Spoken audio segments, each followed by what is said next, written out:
자, 사회문화 8강입니다. 자, 여기에서는 지금 이 근로자에 대한 이야기를 하고 있는데요.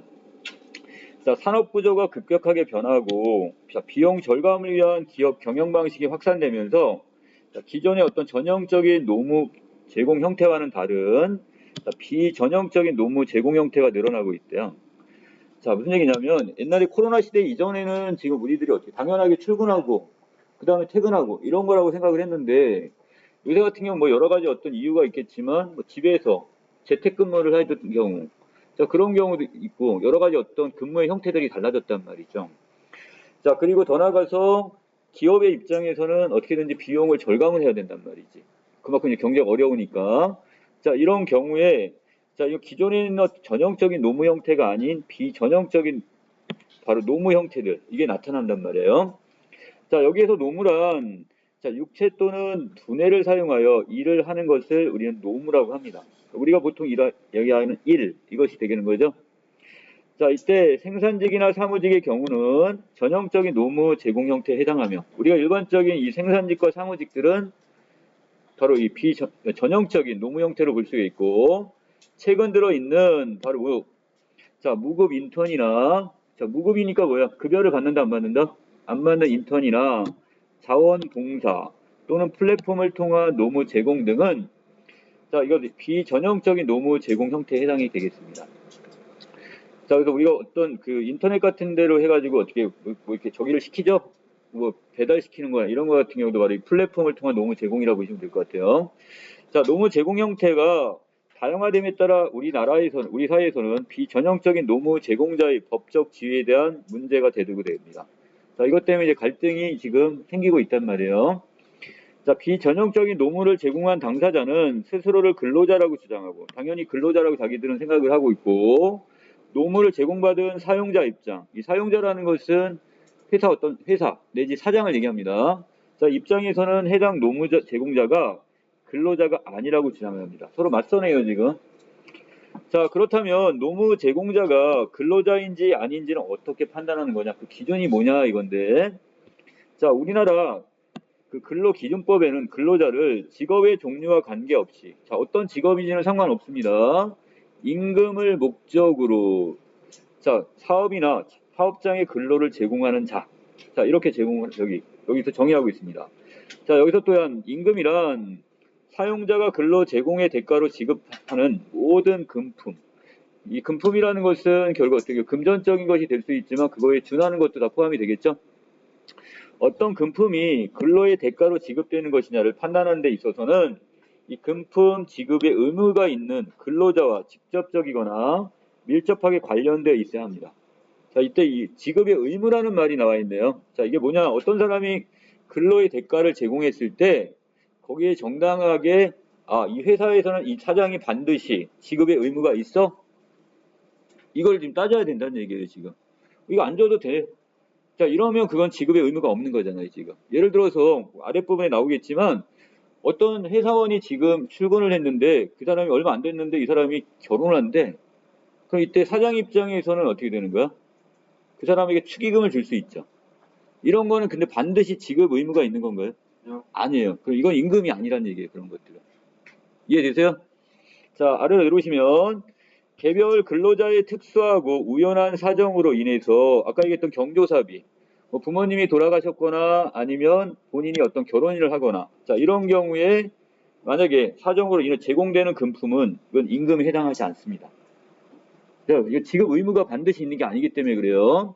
자, 또한 근로자가 특수한 근무 조건이나 환경에서 직무를 수행하게 됨에 따라 소요되는 비용을 변상하기 위한 실제 비용인데, 자, 예를 들어서 어떤 직원한테 출장을 보냈어요, 지금. 저 멀리 제주도까지 갔다 오래요. 뭐 항공료도 지금 들어갈 수 있고, 또 거기 숙식비도 들어가겠죠.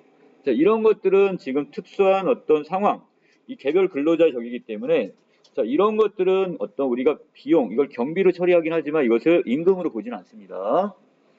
자, 그 다음에 사용자가 자, 의례적인 또는 호의적으로 지급하거나 자, 복리 후생 차원에서 지급하는 급여도 임금에 해당하지가 않습니다. 자, 예를 들어서 이런 거 있죠? 요번에 보니까 우리 회사 실적이 너무 좋아. 그래서 이 팀장이 자기가 어떻게 한대요? 야, 회식비야 명목으로 해갖고, 야, 가서 맛있는 거 먹어. 회식비를 줬단 말이야. 이런 거는 반드시 지급할 의무가 있는 게 아니기 때문에 이것도 임금에 해당되지 않는다. 자, 그럼 이 부분에서 우리가 하나 정리해놓고 가면, 임금이란 반드시, 사용자가 반드시 지급할 의무가 있는 것들, 그것이 아닌 경우들은, 뭐 회식비가 됐건 아니면 어떤 출장비 같은 경우나 경조사비 같은 경우는 다보다 임금이 아니다. 이렇게 보시면 되겠습니다. 자, 아래로 내려오시면, 임금과 유사한 말로 보수라는 말이 있어요. 자, 이 보수라는 것은 총급여액과 같은 개념으로 이 성과급이나 복리후생비 등이 포함되어 임금보다 더 넓은 범위로 보시면 됩니다. 자, 그래서 우리가 임금에다가 그 사람이 어떤 실적을 올렸어요. 그거에 대해서 성과급을 더 추가로 주거나 복리후생비 같은 걸 주죠. 예를 들어서 어떤 사람이 어떤 취미, 생활을 하라고 돈을 별도로 지원을 해주면, 자, 이런 건 임금은 아니지만 어디에 들어가요? 보수에는 포함시킬 수가 있다는 얘기입니다.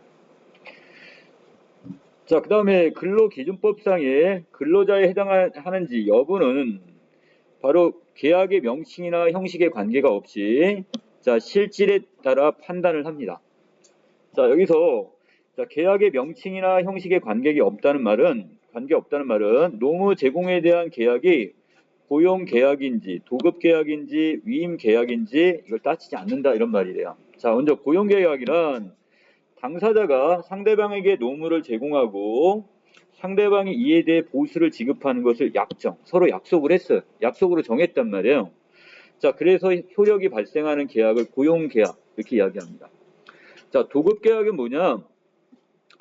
당사자가 어떤 일을 완성할 것을 약정을 하고, 자, 상대방이 일의 결과에 대해 보수를 지급하는 것을 약정함으로써 효력이 발생하는 것. 예를 들어서 이 도급이라는 것은 어떠한 일을 다른 사람한테 뭐냐면, 자, 이 어떠한 일을 이걸 어느 기간 동안 끝내놓으면 너한테 얼마를 지급할게. 자, 그래서 그 사람한테 거기에 대해서 약속을 하고 그 다음에 그 사람에게 일을 시키는 거예요. 이런 걸 도급이라고 합니다.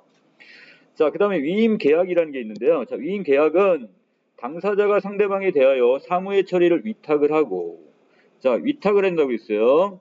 상대방이 이를 승낙함으로써 효력이 발생하는 계약을 위임 계약. 우리가 보통 위임장 할 때 그 위임 계약입니다. 자, 그리고 여기에 따라 보수가 지급되겠죠. 자, 그 다음에 두 번째가 뭐였냐면, 자, 실질에 따라 판단을 한다는 말을 하는데, 자, 이 말은 노무 제공자가 사업 또는 사업장의 임금을 목적으로 종속적인 관계에서, 종속이란 말 썼네요. 자, 사업자가 그 다음에 그 밑에서 고용인이 어떻게 되는 거야? 서로 종속적 관계. 자, 에서 사용자에게 근로를 제공하는지를 판단을 하는 겁니다. 자, 쉽게 가면 그 사람에게 어떤 사장님한테 지시를 받았냐, 아니면 자기 스스로 자율적으로 하는 거냐, 이런 것들, 또는 정해진 어떤 규칙에 따라서 사규가 있으면 사규에 따라서 그걸 했냐, 자, 이런 걸 다 보게 되는데, 노무 제공자가 사업 또는 사업장의 종속적인 관계가 있는지는 여러 기준을 통해서 판단할 수 있는데, 자, 먼저 업무 내용을 사용자가 정하고, 자, 사용자는 사장님이 정했단 말이야. 또 업무를 수행하는 과정에서 노무 제공자가 복무 규정의 적용을 받으며, 어떤 복장을 입으셔야 됩니다. 그 다음에 지금 손님들에 의해서 어떤 친절한 말을 사용해야 됩니다. 뭐 공손한 말을 쓰십시오. 이런 것 같은 경우가 다 바로 복무 규정에 해당이 되고요. 또 사용자가 상당한 지휘 감독을 하고, 자, 거기에 대해서 사장이 일일이 어떤 거에 대해서 많이 관여를 한단 말이죠. 그래서 지시하고 감독하고, 자, 사용자가 근무 시간과 그 다음에 근무 장소 등을 지정하여 노무 제공자가 이에 구속을 받는다면 이 노무 제공자는 종속적 관계에서 근로를 제공했다고 볼 수가 있단 말이에요. 자, 이런 경우 그럼 근로자를 보겠죠. 자, 이 밖에도 노무 제공 관계가 지속적으로 유지되는지 또는 노무 제공자가 사용자에 전속되어 있는지 등도 주요한 판단 기준이 되겠습니다. 자, 그렇다면 여기선 질문을 던지네요. 여기는 무급 인턴들 있죠. 자, 월급을 주지 않는 인턴들. 자, 그 다음에 두 번째, 여기 있는 자원봉사. 자, 플랫폼을 통한 노무 제공 등의 비전형적인 노무를 제공한 사람들은 바로 근로자로서 인정을 받을 수가 있느냐? 자, 질문을 던졌습니다. 자, 먼저 무급 인턴부터 살펴볼게요. 무급 인턴은 실질적으로 사용자에 대해 종속관계에서 노무를 제공했어요. 맞죠? 그 회사의 어떤 사장이 지시를 했을 거란 말이죠. 그리고 거기 안에서 근무를 했을 텐데 그럼에도 불구하고 노무 제공에 대한 어떠한 보수 지급받지 않는 노무 제공자입니다. 자, 이들은 임금을 대가로 하지 않지만 자, 교육 훈련이나 또는 경험, 추후 고용 가능성 혹은 고용 기회 등을 대가로 얻었어요. 자, 그렇기 때문에 이 사람들은 결국 뭐가 되는 거야? 근로자는 아니죠. 노무 제공자이긴 하지만 이 사람들을 근로자로 볼 수가 없다는 얘기죠. 왜? 이 사람은 대신 임금 같은 거나 이런 대신에 뭘 받은 거야? 여러 가지 경험이나 이런 노하우 같은 이런 것들을 지금 받았기 때문에 그만큼 대가를 받은 거라고 보는 겁니다. 자, 그 다음에 자원봉사. 자, 이게 이제 문제가 될 수가 있는데, 자, 자원봉사를 하는 노무자는 무급 인턴과 마찬가지로 임금을 지급받지 않아요. 왜? 자원봉사를 한 거야. 자기 스스로 원해서.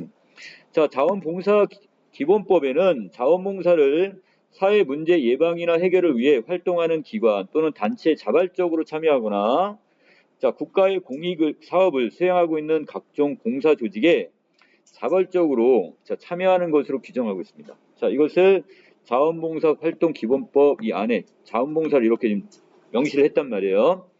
또 자원봉사의 특성으로 자발성이 있어야 되고 무보수성이고 공익, 공공의 이익을 위해서 또 비영리성, 자신이 어떤 금전적인 어떤 이득이나 이런 걸 취하는 게 아니란 말이죠. 자, 이걸 명시하고 있어요. 그러나 자원봉사의 형식을 취했지만 해당 노무에 대한 실비를 지급받으며 실제 비용을 지급받으면서 비교적 지속적으로 일정 기간 이상 노무 제공을 한 사람이 자신을 실제로 근로자였다고 주장하는 경우가 있어요. 이거 어떤 사람이 주장해요, 지금? 자, 이 경우에 금품의 제공이 노무 제공과 대가의 관계에 있는지, 자기가 노무를 제공한 것과 그거에 따른 대가를 준 건지, 또는 여부는 전적으로 노무 제공 의사가 무엇인지에 의해 판단이 됩니다. 자, 그래서 중요한 거는 바로 이 노무 뭐를 봐야 된다고요? 제공 의사. 자, 요거를 지금 봐야 되겠네요, 지금. 자, 노무 제공자가 계약 당시에 아무런 대가 없이 자발적으로 노무를 제공하는 자원봉사 관계를 목적으로 하였던 거라면 처음에 올 때 저는요 돈 같은 거 필요 없어요. 제가 스스로 좋아서 와서 그냥 원해서 제가 하는 거니까 그냥 어떻게 와서 그냥 일할 수 있게 그냥 해주세요. 이렇게 했단 말이야 지금. 자, 그러면 자, 이걸 근로자로 인정받을 수가 없겠죠. 처음부터 이 사람은 자기가 지금 자원봉사라고 자기가 자원에서 온 거고 처음부터 목적이 그거였기 때문에 자, 플랫폼 이걸 통한 노무 제공이란 온라인 플랫폼에서 거래되는 노무라는 의미인데 자, 스마트 애플리케이션을 이걸 활용하는 운송업체의 기사 있죠, 그죠? XX 대리 운전 기사들 있죠. 뭐 카카오 택시 뭐 이런 것도 있잖아, 대리 운전 또는 배달 대형 업체 배달의 그 XX 맨들 있죠. 오토바이 저기 타고 이렇게 배달하는 자, 이런 거 배민이라고 그러나요? 자, 이런 거 이 배달 종사자 등 자, 이런 경우 플랫폼을 통한 노무 제공자에 해당이 됩니다. 자, 분명히 어느 정도 노무는 제공 이걸 했단 말이죠.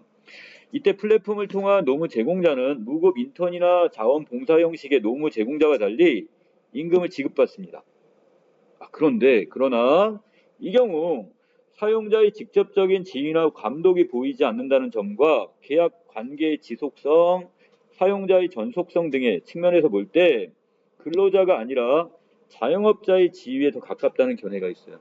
자, 그러면 이건 근로자가 아니라고 보는 거죠. 이 전속성이 뭐냐면 예를 들어 이런 경우 있죠. 어떤 중국집 여기에서 중화요리집에서 어떤 직원을 채용을 했어요. 그래서 배달을 그 사람한테 계속 전문으로 시켰어요. 이런 건 전속성이에요. 거기에 전문적으로 속해 있는 거잖아. 자, 그런데 요새 배달업체들은 어떻게 해요? 이 집 A에 있는 식당에 있는 것도 배달하고 B 식당에서도 와서 가져가고 물건 배달하고 상품 다 여러 데를 다 돌아다니면서 다 그걸 취급을 했다면 이건 전속성이 없는 거잖아요, 지금. 자, 그리고 아까 얘기했지만 사용자가 당신은 어디에 있어? 이렇게 지정해 주지도 않았기 때문에 자율적인 어떤 자영업자로 보는 것이 더 맞다 이렇게 보고 있네요. 자, 이때 근로기준법에 근거한 이러한 판단에 대해 노무 제공자를 사회적 약자로 규정을 하고 사회적 약자의 이익을 보호하기 위한 정책을 마련해야 한다는 것이 아니냐는 의견도 있는데 자, 우리나라에서는 자, 노동법상 근로자에 해당하는 경우에는 자, 최저임금법과 그다음 고용보험법 등 노동관계법의 보호를 받게 돼요. 자, 이것 때문에 지금 근로자의 범위 안에 들어가려고 하는 겁니다. 이렇게 되면 거기에 따라 최저임금 이상을 받을 수가 있는 거고 또 고용보험법에 따라 어떤 보험의 적용을 받게 되는 거죠. 자, 그 다음에 만약에 받지만 근로자에 해당하지 않는 경우는 이 노동관계법의 보호에 배제가 됩니다. 여기서 빠지게 되는 거죠. 자, 예를 들어 사용자가 근로자에 대해 퇴직금과 사회보험료에서 사용자 부담분을 납부해야 하는 등 여러 가지 법적으로 또 경제적 부담을 져야 하기 때문에 이 노무 제공자를 근로자로 인정하지 않으려고 하는 경우가 있습니다. 이해되시죠? 어떻게 보면 이거 근로자로 다 받아주게 되면 인정하게 되면 이 사용자, 이 회사 뭐 예를 들어 조그마한 어떤 가게 같은데 이런 사장님 같은 경우는 경제적 부담이 엄청 클 겁니다, 지금. 자, 그리고 이에 대해 최상위 법인 이 헌법의 32조 1항에서는 모든 국민은 근로의 권리를 가진다라고 규정하고 2항에서는 모든 국민은 근로의 의무를 진다라고 규정하고 있으므로 자, 근로의 권리를 가지고 그다음 근로의 의무를 진다고 했어요. 자, 모든 노무 제공자는 헌법적 관점에서는 모두 근로자라고 주장할 수 있어요. 하지만 반대로 규범적 측면에서 노무 제공자가 근로자인지 아닌지에 대한 법적 기준을 확보해야 한다는 의견도 있습니다. 아직까지 이게 명확하지 않다고 보는 거야. 다양한 노무 제공 형태를 두루 검토하여 정당한 노동 체계를 마련한다는 논리 이렇게 보시면 되겠습니다. 그래서 이 지금 가장 큰 문제가 여러 가지 어떤 이 정규적인 형태의 어떤 노무를 제공하는 전형적인 노무에는 크게 뭐 거의 어느 정도 합의를 본 것 같은데 이 비전형적인 노무의 형태의 경우 아까 얘기했던 그 무급 인턴이나 자원봉사 플랫폼을 통한 어떤 노무 제공자들 같은 경우 자, 이런 비전형적인 노무의 경우에 이거 근로자로 인정할 거냐 말 거냐에 대해서 자, 이견이 상당히 지금 치열하다 이렇게 보시면 되겠습니다. 자, 여기까지 내용 정리 마칠게요.